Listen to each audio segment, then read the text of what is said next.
Well, it's been a long time since I've made a video, but it's also been a long time since I had something to properly talk about. And this is something that has sort of been stewing in my head for a bit. And it's the modern inability to get past our own preconceived notions of things. Now, this is deriving from several conversations that I've had in the past couple of years. And I'm going to use a specific example, but this pertains more broadly to more areas of life than just history. But I'm going to keep it confined to just history because that's what I'm most interested in right now. But what's been going through my head is the sort of modern tendency to take very, very modern conceptions of the world, whether that be right-wing conceptions or left-wing conceptions. But the important detail is that these are modern conceptions. These are new and novel ways of viewing the world. And some of them are relatively old now. Mid 18th century is sort of the oldest that these ideas get, but they are definitely not any older than that.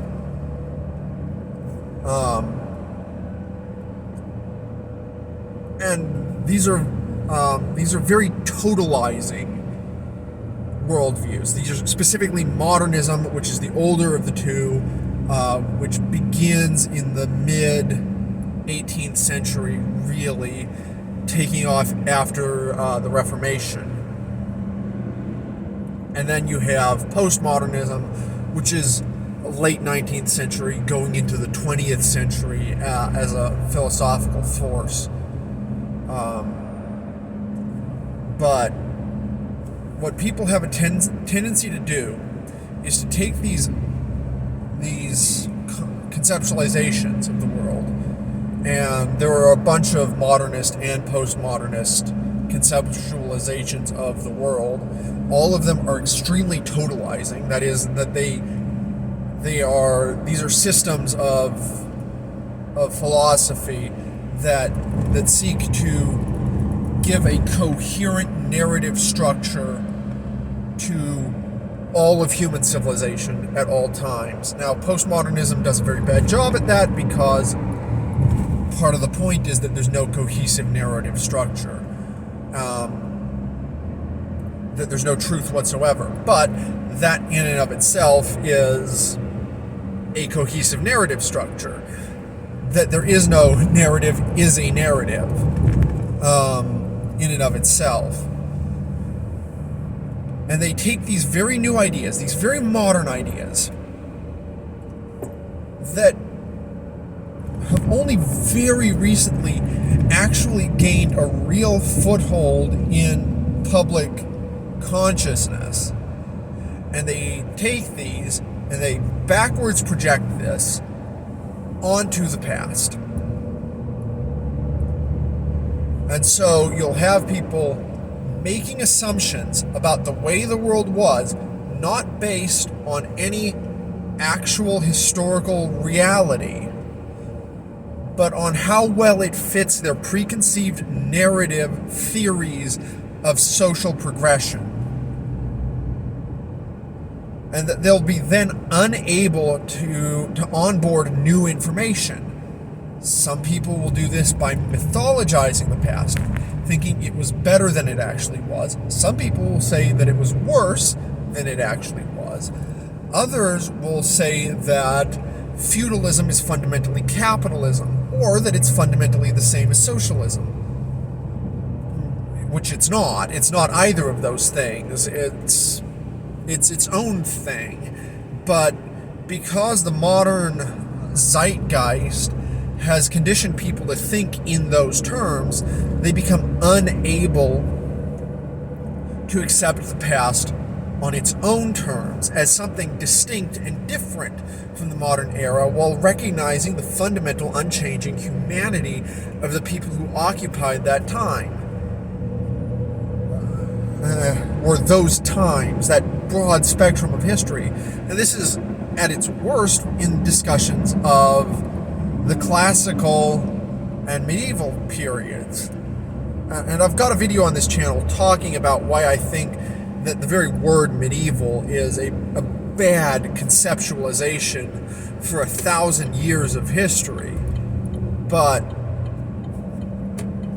that's not something I can really get into here. If you want to know my thoughts on it, go watch that video. But fundamentally, this is a problem of the modern mindset that seeks to systematize and then bring everything under the umbrella of a very simplistic, motivating theory. And whether that could be that,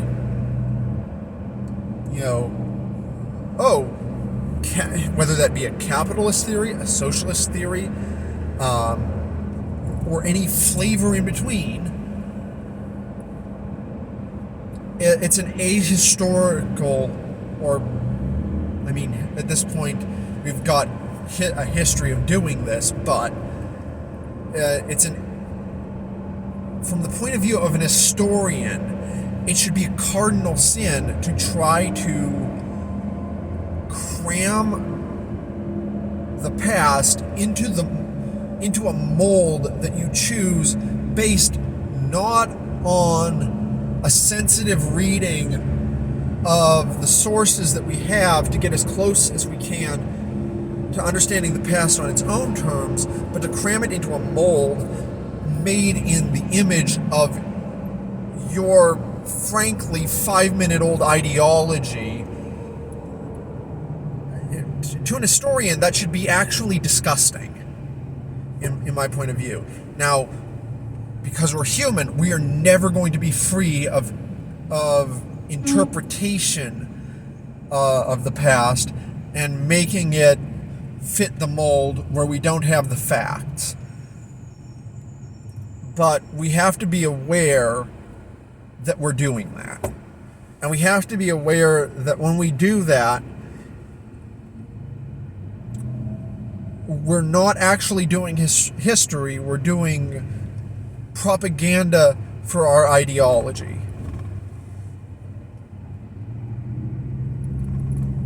And that when we start doing propaganda for our ideology, we enter very dangerous territory where we become willing to make malleable the facts of history as close as we can know them for the sake of better conforming it to our theories. I know I've kind of gone around in circles on that point, and it may seem that I'm rambling a bit, but I've seen people doing this over and over and over again. You'll get the narrative that feudal Europe was literally slavery. It was no different than North American racial-based chattel slavery, which is just wrong because it was very different in very, very many ways. But you'll also see people saying that it's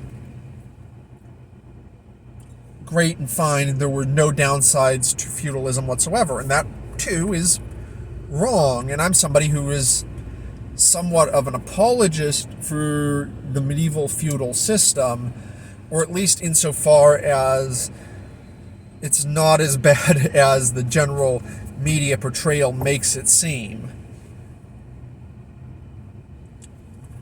But I have to do that on the basis of the historical sources for what it was like to live under that system. And to also acknowledge that that system wasn't a written down, especially not in the earlier half of that period. After the 14th century, it becomes to be a more formalized system. But before the 14th century, it's very much not as much of a formalized system as people think, nor is it a very centralized system. Power is not generally as concentrated in the medieval world as people think. Our concept of what an absolute monarchy is like is mostly drawn from 17th and 18th century monarchies far more than it is from medieval monarchies. And that's just due to the way that